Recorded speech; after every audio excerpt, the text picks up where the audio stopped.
Bonjour à toutes et à tous et bienvenue sur le podcast Ayurveda par Nat et Lorraine, le premier podcast francophone dédié à l'Ayurveda. Yoga, méditation, cuisine, épices, phytothérapie, respiration, massage, repos, digestion, saison, curcuma, graines de fenouil. Tout ça, c'est de l'Ayurveda. Nous sommes étudiantes à l'école Gaia Veda pour devenir praticiennes en Ayurveda.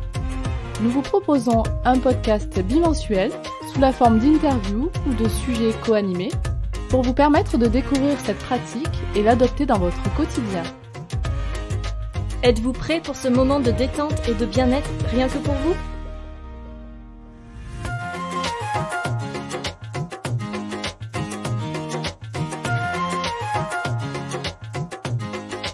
Dans cet épisode numéro 14, nous accueillons Christelle de Om Veda Ayurveda, que vous connaissez peut-être déjà à travers ses vidéos explicatives sur l'Ayurveda sur YouTube.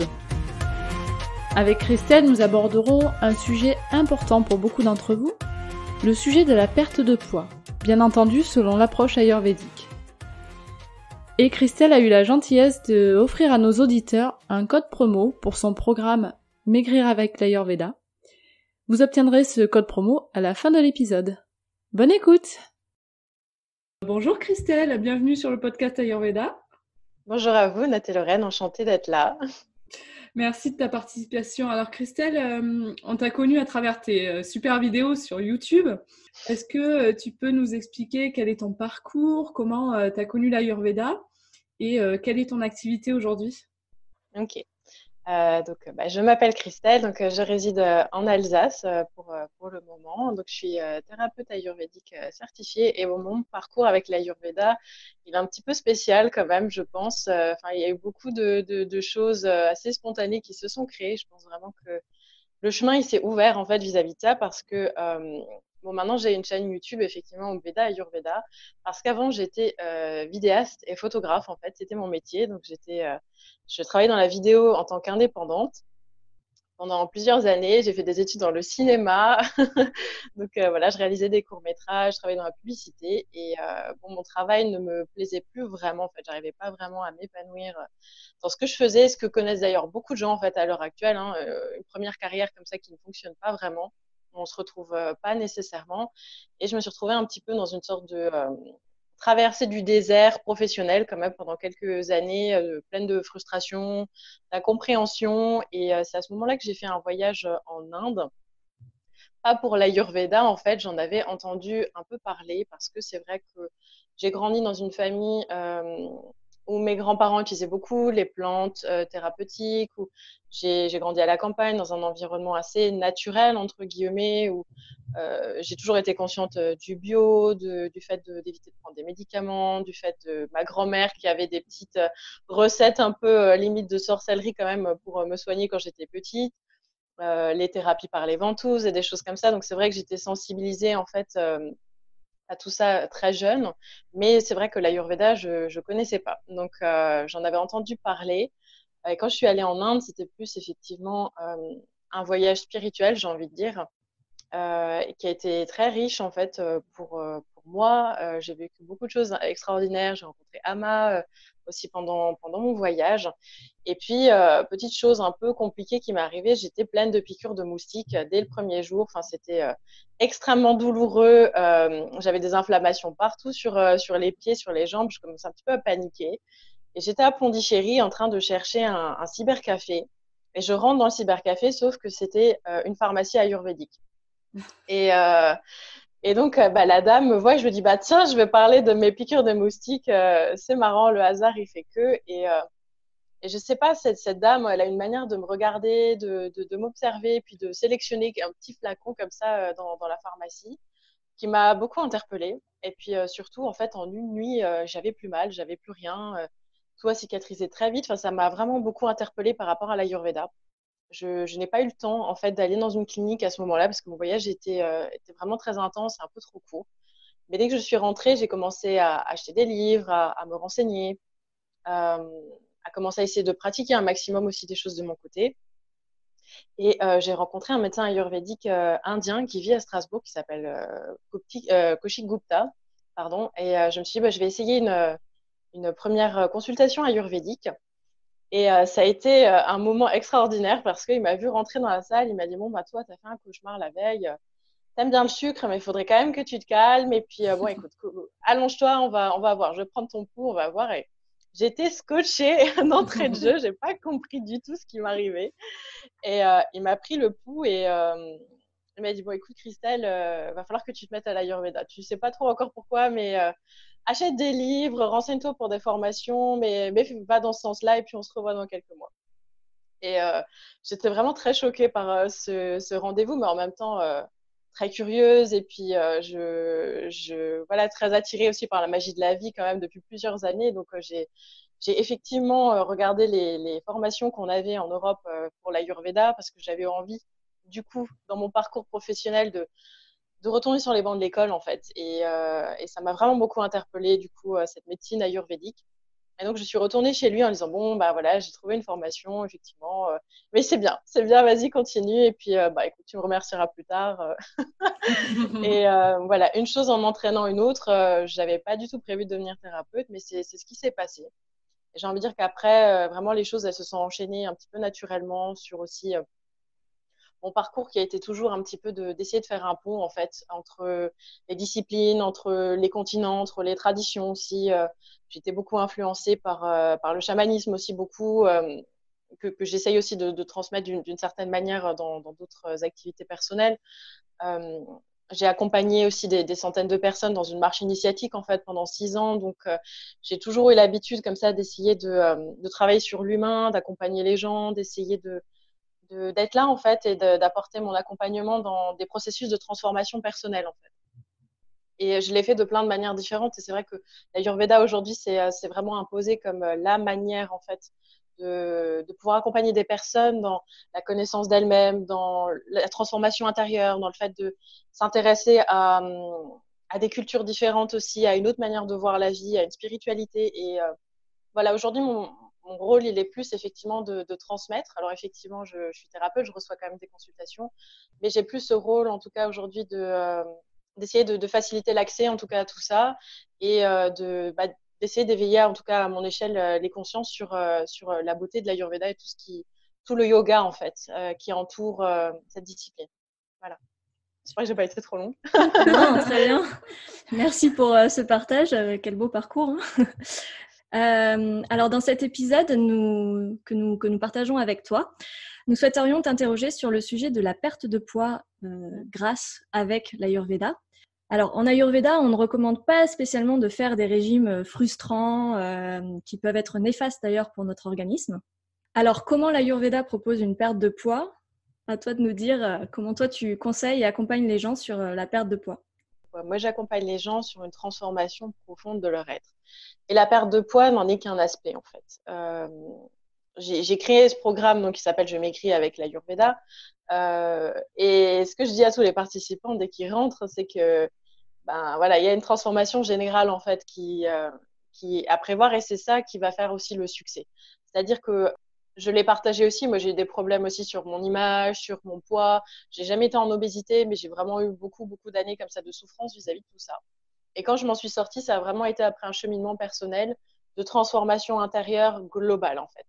Et l'Ayurveda, du fait que c'est une discipline holistique, je pense, propose vraiment la meilleure approche vis-à-vis de la perte de poids parce que c'est une perte de poids lente sur le long terme et qui accompagne vraiment un processus de transformation intégrale, en fait. C'est-à-dire que, bien sûr, il y a beaucoup de choses au niveau de la nutrition qu'on peut déjà donner, pas mal de réapprendre aux gens à manger, mais on n'est pas du tout sur des régimes restrictifs, on n'est pas du tout sur des choses qui viennent choquer le corps, en fait, parce que les régimes, comme on les connaît, en fait, aggravent Vata. Hein. C'est simple, parce que ça va trop vite, le corps, il est choqué. Donc, au final, on reste dans une spirale infernale où Vata et Kapha, en fait, vont se déséquilibrer de plus en plus. Et après, même, on peut réussir à avoir des déséquilibres trisochiques quand même qui vont se mettre en place. Et c'est vrai que pour équilibrer Kapha, il faut aussi travailler avec Kapha. Donc, c'est quand même le moyen long terme, c'est y aller tranquillement mais sûrement, et c'est en fait réapprendre à manger, réapprendre à écouter son corps, essayer de développer plus de conscience globalement sur ses comportements, oui, ses schémas comportementaux, en fait, son rapport à la nourriture, sa vision de soi-même aussi. La perte de poids en Ayurveda est très liée aussi au goût doux, en fait, hein, parce qu'on vient chercher à compenser beaucoup de choses avec toute cette douceur, en fait. Donc, l'Ayurveda permet d'essayer de trouver cette douceur de plein d'autres manières. Effectivement, dans la nourriture, mais aussi dans des rituels d'hygiène de vie, mais aussi dans une autre manière d'aborder la vie. Et c'est la magie, en fait, de la perte de poids avec l'Ayurveda, c'est que c'est tellement holistique que c'est impossible après de faire marche arrière. J'ai eu des témoignages, du coup, de personnes qui ont suivi le programme. Ça n'a pas juste été ils ont perdu du poids, mais ça a été ils ont changé leur rapport à eux-mêmes complètement. Ils ont arrêté des relations toxiques, ils ont commencé à s'exprimer, ils ont commencé à voyager seuls. Enfin, c'est des transformations extraordinaires, en fait. Et c'est que comme ça que ça peut fonctionner. Et c'est pour ça que je trouve que l'Ayurveda est génial pour perdre du poids. Parce que certes, c'est pas la méthode la plus rapide, on va pas se le cacher, il faut quand même plusieurs mois pour avoir un résultat stable. Mais ça transforme des vies, ça rend des gens beaucoup plus heureux parce qu'ils s'ouvrent à eux-mêmes, en fait. Donc je trouve que l'objectif, il est hyper bien atteint à ce moment-là, quoi. Et c'est vrai que comme tu disais, dans l'Ayurveda, la perte de poids, elle est quand même relativement lente. Est-ce que ensuite, une fois qu'on a atteint son poids de forme, est-ce qu'il faut adopter un régime particulier pour toute la vie? Oui et non. Alors oui, parce qu'effectivement, on va chercher quand même à avoir une alimentation adaptée à son dosha dominant, hein, parce que c'est vrai que quand on a des gros déséquilibres kapha, la prakriti, on la voit plus forcément s'exprimer beaucoup. Donc une fois que la perte de poids, elle est là, voilà, on va peut-être se rendre compte qu'il y a une dominante pitta, il y a peut-être une dominante vata même, hein, ça arrive régulièrement en fait, hein, même des vatas qui sont en surpoids.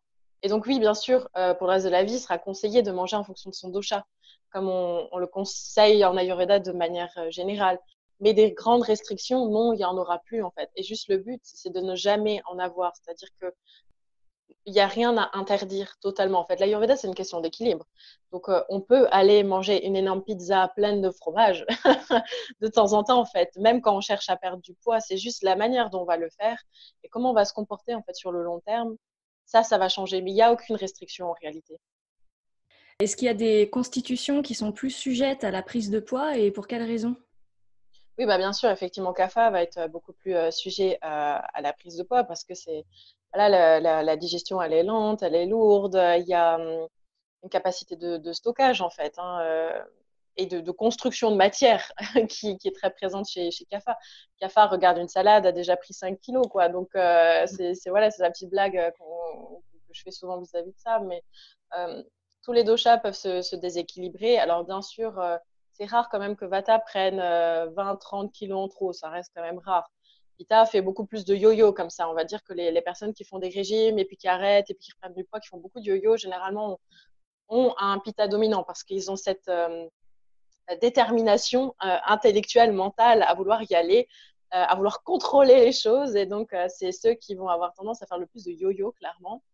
Kapha va prendre du poids sur le long terme de plus en plus et puis va se retrouver à un moment donné, voilà, à un moment donné, il va falloir prendre un carrefour et faire une décision. Et Vata, effectivement, bon là, c'est généralement un peu plus complexe quand même quand il y a une prise de poids, mais souvent, je constate que c'est des personnes qui manquent tellement d'ancrage en fait que effectivement la digestion, le feu digestif commence à s'affaiblir vraiment, et il y a des vrais problèmes qui commencent à faire que la prise de poids elle a lieu. Ouais.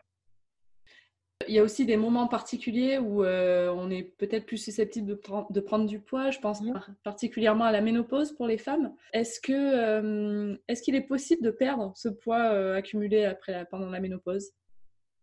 Pas forcément tout le poids, mais quand même oui.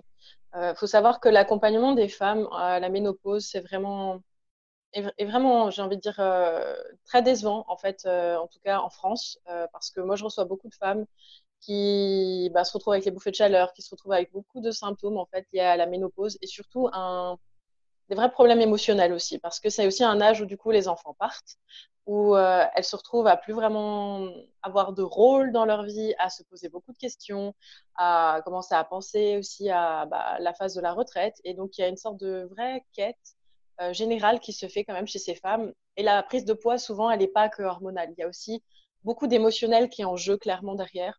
Et je pense qu'il faut traiter tous les aspects en même temps. Effectivement, du fait que de l'arrêt des règles, il y a des processus de nettoyage qui vont s'arrêter. Donc, le corps est plus fragile. Et ça, effectivement, avec l'Ayurveda, il y a plein de manières de l'accompagner dans la diététique, mais aussi dans beaucoup de prises de plantes, en fait. L'herboristerie, elle va quand même beaucoup aider là-dessus et on a des super bons résultats. Et il faut aussi aider, en fait, les personnes émotionnellement, en fait, dans le temps de la ménopause à, à avancer, à aller trouver aussi un autre sens. Ça va vraiment aider aussi à perdre ce poids. Vraiment, moi, j'ai vraiment cette vision-là et c'est mon expérience, en tout cas professionnelle, que on peut pas se contenter juste à une approche physique de l'Ayurveda. On est vraiment face à un être humain dans son chemin de vie. Il faut en prendre en compte absolument parce que en fonction des personnes, on a des voies d'accès dans l'Ayurveda, comme vous le savez. Et des fois, rien que la parole, la libération émotionnelle, ça va permettre, c'est ce qui va avoir le plus grand rôle, en fait. Donc, moi, j'essaie toujours d'avoir un maximum d'approches. Et puis, c'est aussi lié à mon parcours d'accompagnement sur des marches, de beaucoup travailler avec la parole et la conscience. En Et est-ce qu'il est également possible d'accompagner des enfants qui souffrent de surpoids ou même de problèmes d'obésité? On peut, mais ça va rester quand même assez, j'ai envie de dire, fragile. Mais on ne pourra pas aller vraiment trop en profondeur quand même. En tout cas, c'est mon expérience. Je pense que c'est possible, mais voilà, je vais en rester à ce que je sais parce que c'est vrai que là aussi, hormonalement, il se passe beaucoup de choses quand même avec les processus de croissance. On peut aider un enfant à mieux s'alimenter, à avoir des meilleurs gestes alimentaires. Mais voilà, il faut pas non plus. Les enfants sont fragiles quand même, et je pense qu'il faut faire attention aussi à l'image qu'on leur envoie, d'être peut-être trop gros, peut-être de ne pas être ci, de ne pas être ça. Et je pense qu'il faut faire très attention avec l'accompagnement des enfants d'un point de vue psychologique, vraiment. Tu as parlé beaucoup de nutrition. Est-ce qu'il y a aussi des activités qu'on doit mettre en place pour accompagner une perte de poids? Oui, bien sûr, il faut faire du sport. Bien sûr, il faut absolument faire du sport. Il n'y a pas d'autre solution. Il faut bouger son corps, hein. Vraiment, on est à un âge dans notre société où on bouge vraiment pas assez et le corps humain a absolument besoin de mouvement. Déjà, effectivement, pour accélérer la digestion, accélérer le métabolisme, renforcer la glie, il faut absolument du mouvement quotidien et retrouver en fait cette hygiène de vie, ce rapport à son corps, en fait, globalement. C'est-à-dire que c'est bien beau de compter ses calories et de comment dire, faire ses 3 bouts de salade depuis son canapé chez soi, mais c'est pas du tout comme ça. Je pense en tout cas qu'on va évoluer sur le long terme. C'est plus d'aller prendre ses baskets, d'aller dehors, d'aller sentir la vie dans ses jambes, sentir son souffle. Et puis, il faut faire du sport régulièrement. C'est-à-dire que ça sert à rien de s'infliger 2 heures de body pump ou je sais pas trop quoi à la salle de sport une fois par semaine. Il faut vraiment une pratique quotidienne. Pour moi, j'essaye vraiment d'emmener les gens sur 20 minutes tous les jours. Et 20 minutes, ça peut être juste de la marche rapide. Ça n'a pas besoin d'être non plus de la marche en côte, mais en tout cas d'habituer le corps à ce mouvement.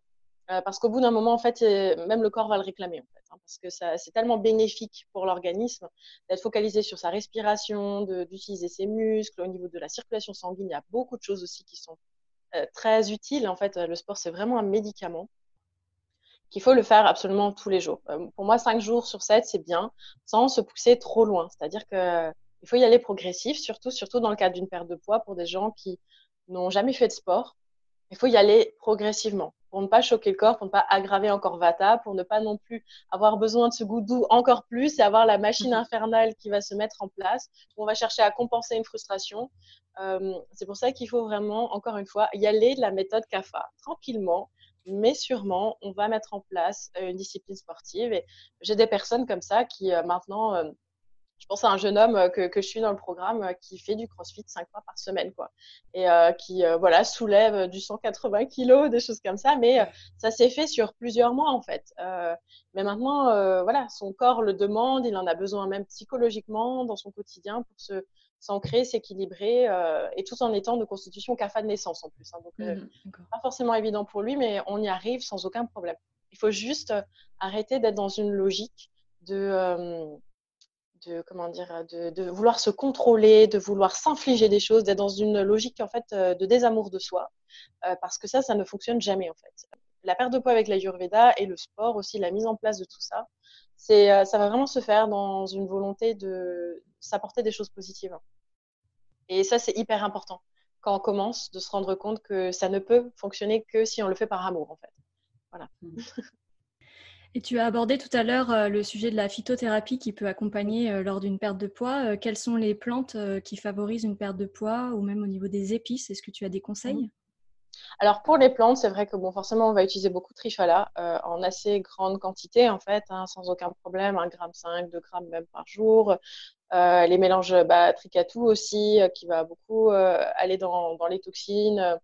Tout ça, ça va aider un petit peu à, comment dire, déjà d'une part à augmenter un petit peu le métabolisme, effectivement, puis aller un petit peu solliciter les réserves de graisse en fait.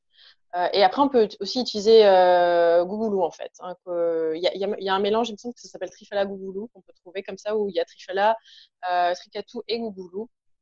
Même si pour la plupart des gens, je conseille déjà de commencer par trifala dans un premier temps, en accompagnement. Parce qu'encore une fois, on ne veut pas tomber dans la pilule magique qui est un concept très occidental et il faut toujours faire attention à ça, même quand on ramène une discipline orientale, c'est qu'on a nos travers psychologiques aussi.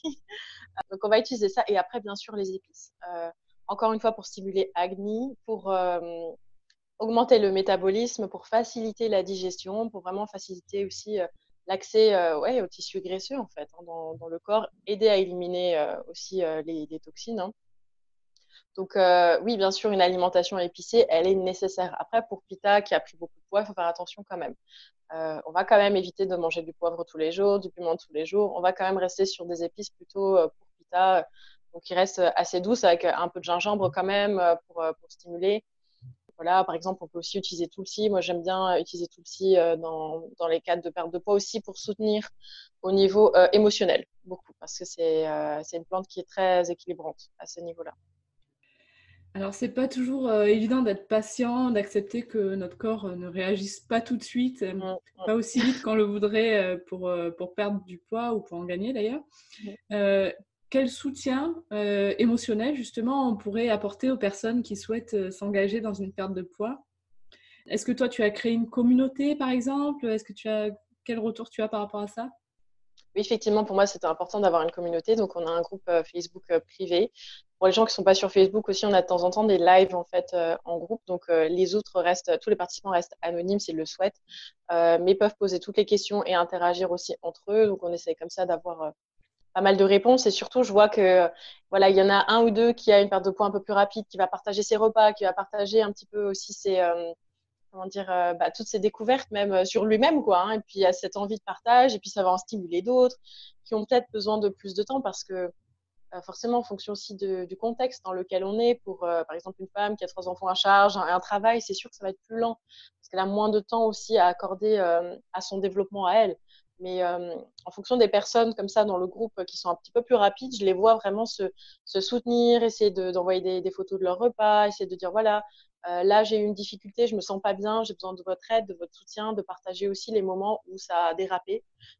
Et je vois que tout le monde est dans vraiment une volonté de beaucoup d'amour et de non-jugement parce que justement, c'est une telle souffrance, le regard des autres quand on est en surpoids, que la communauté, je trouve, elle est hyper chouette par rapport à ça parce qu'ils en sont conscients, ils en sont conscients et ils essayent vraiment d'être dans beaucoup de douceur et beaucoup d'affection en fait, les uns pour les autres, même s'ils se connaissent pas et qu'ils se verront peut-être jamais en fait dans la vraie vie, qui sait, hein, mais et c'est une très jolie communauté, vraiment. Et je pensais que c'était très important de réunir les gens parce que je pense que l'émulation, ça fonctionne toujours en fait.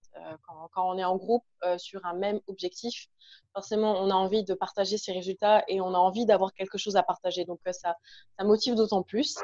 En plus du fait qu'il faut savoir aussi qu'il y a beaucoup de gens qui sont dans des environnements qui peuvent être assez toxiques. Par exemple, j'ai l'exemple d'une des personnes qui suit le programme qui bon, elle a perdu combien? Elle a perdu 20 kilos là déjà.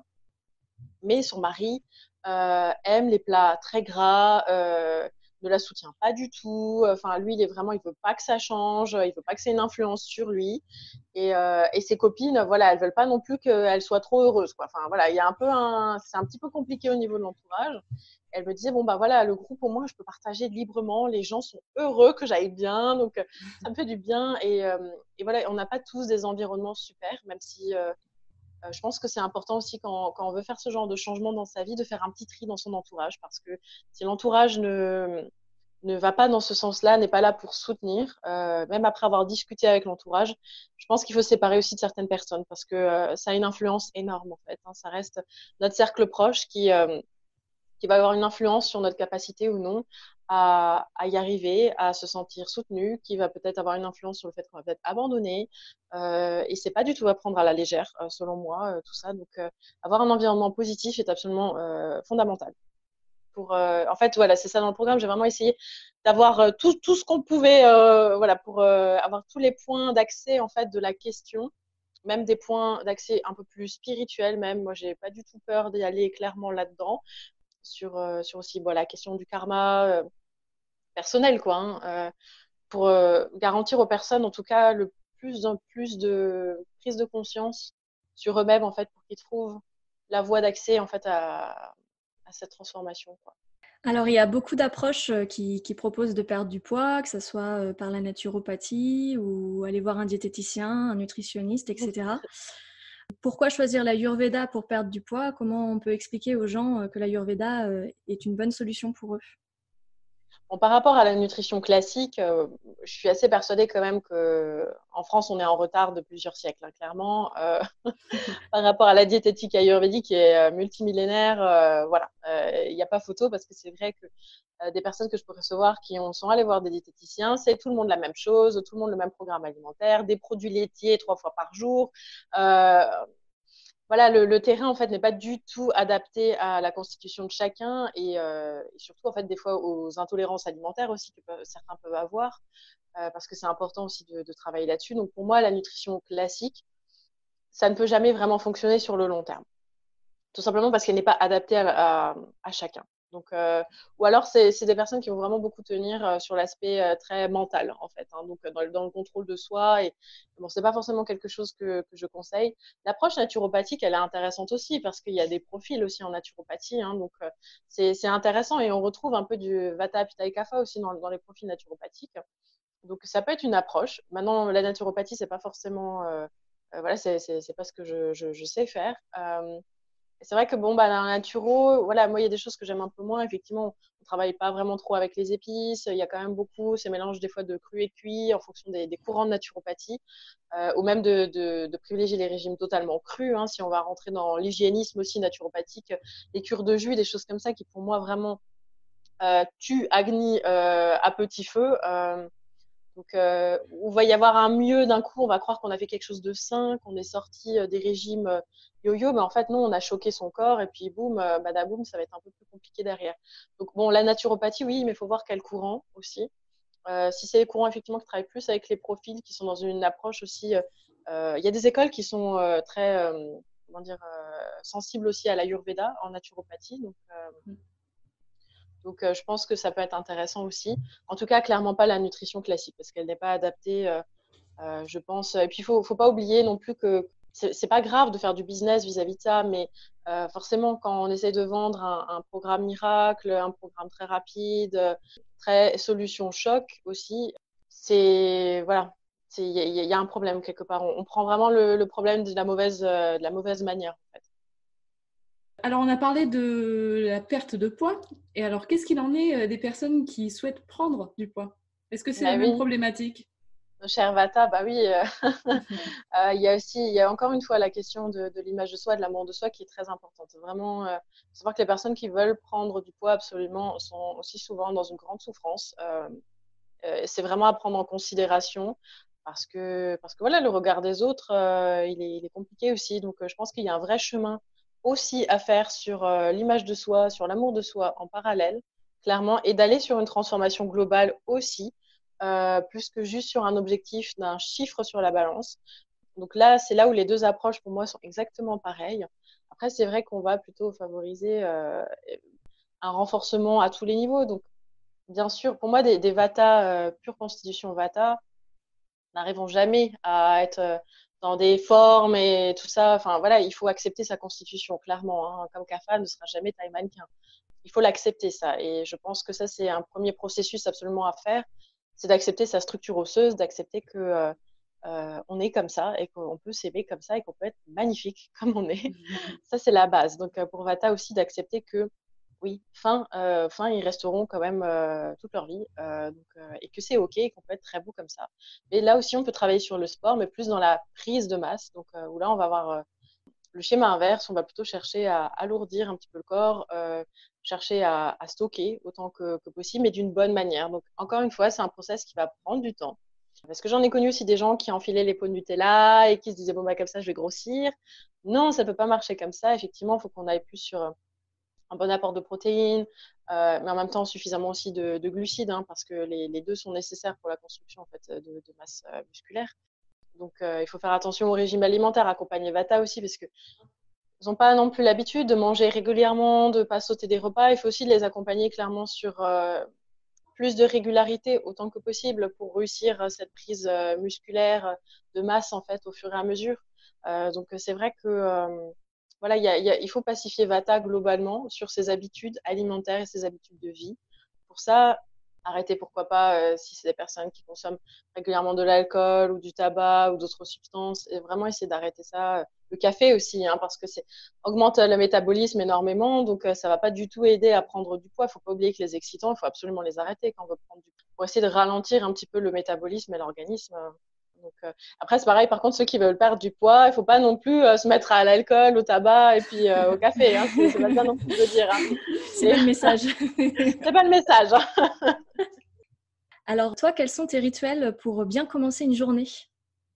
Alors moi, ma journée, je la commence toujours en ouvrant ma fenêtre et en faisant mon lit. J'ai besoin tout de suite d'apporter de la clarté et de l'ordre, on va dire. Je sais pas si c'est peut-être un peu bizarre comment je dis ça, mais oui, effectivement. Et je vais me gratter la langue et me laver le visage. Alors ça va dépendre. La dinécharia, elle va être plus ou moins longue en fonction de mes besoins. Des fois, je vais faire grande douche, effectivement, si j'en ai besoin. Ou nasia, même si c'est un petit peu plus rare, parce que j'ai vraiment pas trop de problèmes à ce niveau-là. Et ce que je vais faire tout de suite, par contre, ça va être de méditer. Je commence toujours ma journée en méditant 20 minutes. Parce que quand on est comme moi sur les réseaux sociaux, il y a une vraie tentation de tout de suite être dans le feu de l'action, d'être très vata en fait. Et donc du coup, je vais tout de suite commencer en ralentissant ma journée, en prenant le temps de méditer, en faisant des pranayama aussi. Donc ça peut être une routine plus énergétique, on va dire, qui peut durer entre 20 et 40 minutes en fonction de mes besoins, en fait. Plus je me sens être dans le mouvement et dans Vata, plus je vais méditer longtemps, en fait. Des fois, ça peut être une quarantaine de minutes, voire une heure. Donc, je vais commencer par ça. Et après, bien sûr, prendre un grand verre d'eau chaude. Je préfère le faire après la méditation pour garder l'organisme aussi vite que possible pendant la méditation et n'avoir aucune influence. Et donc après, oui, l'eau chaude, une tisane d'épices en fonction de la saison. Et un petit déjeuner aussi adapté à ma constitution et à mes besoins en fonction de la saison. Donc là, effectivement, on commence à rentrer dans Vata. En Alsace, il fait froid, il y a du vent. Donc aujourd'hui, effectivement, je vais plutôt manger un porridge avec un petit peu de ghee, de la cannelle, quelque chose un petit peu plus lourd, un petit peu plus réconfortant aussi. Et après ça, effectivement, il va y avoir massage du corps souvent. Et le matin, j'ai tendance à essayer plus, plutôt que d'avoir beaucoup de rituels ayurvédiques, d'essayer d'être dans un maximum de conscience, en fait. Ça peut être même d'aller tout de suite marcher en forêt avant de commencer ma journée de travail, d'essayer de commencer la journée dans la recharge plus que dans la décharge, et de commencer les réseaux sociaux, en fait, et tout ce qui est à rapport avec le dématérialisé le plus tard possible dans ma journée. Voilà, donc le matin, plutôt écrire, plutôt prendre du temps pour la lecture, des choses comme ça, et repousser le dématérialisé au plus tard. Parce que c'est quand même très déséquilibrant. Ça, je peux en attester maintenant après les années à faire ça. C'est très déséquilibrant, donc il faut faire attention. Et le soir aussi, pareil, j'ai un rituel. Moi, j'essaie vraiment d'avoir les deux. Je tiens un journal aussi de gratitude, où je cherche aussi prendre un petit temps de conscience sur mon évolution personnelle, sur mes désirs, sur voilà, j'essaie de vivre une vie en tout cas consciente autant que possible. Et après, ça va être effectivement les rituels de la douche, donc de faire un abhyanga aussi, donc faire un automassage en fonction de la saison aussi. Prendre le temps pour des massages en fonction de mes besoins. Voilà, si je me sens un peu émotionnelle, je prends le temps de bien masser le ventre, de peut-être mettre une huile essentielle de lavande sur mon oreiller si c'est nécessaire, et de prendre un vrai temps de pause avant de me coucher pour, voilà, encore une fois, activer le mode recharge Ce que je conseille aussi, bon là voilà, c'est plus un conseil par rapport donc au rythme de sommeil, c'est effectivement d'essayer de se lever aussi tôt que possible pour tout le monde et de vraiment dormir dans le noir complet. Ça, c'est très, très important. Aujourd'hui, on a toujours de la pollution lumineuse et ça vient vraiment beaucoup influencer toutes les hormones régulatrices du sommeil. Donc, même s'il faut mettre un petit masque sur les yeux, c'est vraiment très important de faire ça pour que les niveaux d'énergie ils soient corrects dans la journée, c'est-à-dire vraiment habituer l'organisme à s'endormir facilement, se réveiller facilement, la régularité et voilà, dormir vraiment dans le noir complet et s'il le faut, mettre des boules qui aussi. C'est très important. Parce que je pense qu'il y a beaucoup de gens quand même qui manquent d'un sommeil vraiment réparateur, donc j'en profite pour glisser ça. Voilà. Un bon sommeil pour avoir de l'énergie toute la journée. Mais oui, Voilà. complètement, ouais. Ouais. Et puis moi, j'ai eu des problèmes de sommeil pendant au moins 15 ans, je pense. J'ai eu des problèmes d'insomnie chronique, mais vraiment 3 ou 4 heures par jour pour m'endormir, hein. Donc, moi, j'ai fonctionné que sur les nerfs, je pense, pendant beaucoup d'années comme ça. Donc, quand j'ai connu l'Ayurveda, moi, je me suis soignée de beaucoup de choses, en fait, avec l'Ayurveda.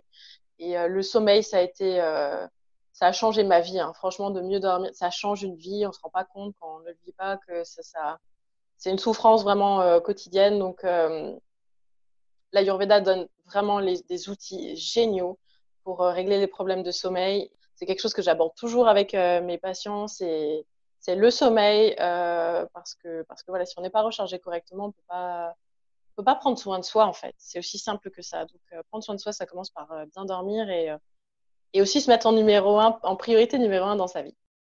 Quels sont tes projets pour les mois à venir, les années à venir? Alors, ben, en fait, il y a beaucoup de projets tout le temps, hein. Enfin, la création, ça ne me manque pas. Mais ce que j'ai commencé à faire et ce que j'aimerais vraiment réussir à développer le plus, c'est de créer des retraites. D'autant plus, j'en ai fait là déjà en Alsace. Je fais des journées de découverte de l'Ayurveda ou avec des professeurs de yoga aussi régulièrement en Alsace. Mais c'est vraiment de développer plus des retraites ayurvédiques régulièrement, donc à partir de l'année prochaine. Ça me semble très important aussi. Et pourquoi pas d'organiser un voyage pour une Panchakarma en Inde, parce que je reçois aussi beaucoup, beaucoup de demandes pour des centres de Panchakarma et je sais que partir seule en Inde, ça fait très peur pour beaucoup de gens. Donc, je pense vraiment à organiser un voyage en fait pour partir avec tout le monde, hein, bien sûr, hein, mais voilà, en fait, que les personnes qui sont issues de mes réseaux puissent se retrouver en vrai autour d'un bol de kitchari, pourquoi pas. Donc, ça pourrait être sympa. Mais en tout cas, oui, mes prochains projets, c'est vraiment d'essayer d'utiliser encore cette plateforme dématérialisée, mais en même temps de faire se rencontrer les gens autant que possible, parce que je pense que c'est super nécessaire. Voilà. C'est une super idée, oui. Alors, notre petite question rituelle d'instant de gratitude. Ouais. Nous voulons te demander qui tu aimerais remercier ou de manière plus générale, qu'est-ce que tu aimerais remercier? Waouh. Moi, j'ai beaucoup de gratitude en fait pour les enseignements de la vie en fait, de manière générale. J'ai envie de dire que beaucoup de gratitude vis-à-vis de mon chemin spirituel. Donc vraiment du dharma, d'essayer d'aider autant que possible en me mettant au service d'eux. Je pense que c'est quelque chose qui donne beaucoup de sens à une vie. Et la mienne a beaucoup manqué de sens pendant très longtemps et ça a été ce qui m'a changé, ce qui m'a donné la force aussi de faire des choix, d'oser faire beaucoup de choses parce que tout ce que je fais, ça a l'air peut-être normal d'un point de vue extérieur, mais c'est vrai que moi, ça me demande de beaucoup me dépasser au quotidien. Et du coup, bah, je remercie vraiment la vie de m'emmener là-dessus parce que je vois toutes les personnes qui sont touchées et je me sens super utile, quoi. Et pour ça, j'ai beaucoup, beaucoup, beaucoup, beaucoup de gratitude parce que se lever le matin avec une raison d'être là, c'est hyper important. Et je pense que chaque être humain a besoin dans sa vie. Et je pense aussi qu'on est à un âge où les gens de ma génération, quoi, qui sont en dessous de 30 ans, sont dans une vraie crise, en fait, de sens et d'identité. Et je souhaite ça absolument à tous les êtres, de trouver leur chemin. Merci. Merci beaucoup. Merci Merci beaucoup, beaucoup Christelle, à pour ta vous. participation. Merci à vous, vraiment, c'était un grand plaisir d'échanger donc sur ce thème. Alors donc j'en profitais pour dire par rapport au programme, donc je m'écris avec l'Ayurveda, comme je vous disais avant qu'on commence. Donc, je mets à disposition un code promo donc pour toutes les personnes qui écoutent le podcast. Donc, je vous l'enverrai, comme ça, vous pourrez le mettre en écrit, mais c'est podcast 10, comme ça, je peux vous le dire tout de suite au moment de la commande. Donc, j'espère aussi rencontrer beaucoup de gens donc, via la communauté Je Maigris. Et puis, voilà, qu'on se retrouve de plus en plus autour de l'Ayurveda, c'est vraiment super ce que vous faites. Et je pense que la vague Ayurveda, elle est en train d'arriver en francophonie et il faut que ça continue. J'en suis très contente. Merci beaucoup et merci pour nos auditeurs pour ce cadeau que tu leur fais. Merci beaucoup Christelle et puis on a été ravis de te recevoir. Et bon courage à toi pour tous tes projets du coup. Merci, une très belle continuation à vous deux, c'est génial ce que vous faites. Merci pour votre écoute. Si comme nous vous aimez cette idée de podcast sur l'Ayurveda, n'hésitez pas à nous encourager avec une note ou un commentaire sur votre plateforme d'écoute de podcast et bien sûr en vous abonnant au podcast. Vous pouvez nous retrouver sur notre site internet www.podcast-ayurveda.com ou sur notre page Facebook Podcast Ayurveda par Nat et Lorraine. À très bientôt!